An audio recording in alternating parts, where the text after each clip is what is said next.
أعوذ بالله من الشيطان الرجيم. I seek refuge with Allah from Satan the outcast.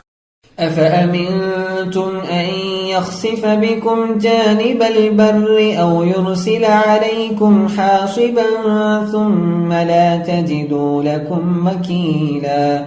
Are you confident that he will not cause a tract of land to cave in beneath you, or unleash a tornado against you, and then you find no protector? أم أمنتم أن يعيدكم فيه تارة أخرى فيرسل عليكم قاصفا من الريح فيغرقكم بما كفرتم ثم لا تجدوا لكم علينا به تبيعا. Or are you confident that he will not return you to it once again, and unleash a hurricane against you, and drown you for your ingratitude? Then you will find no helper against us.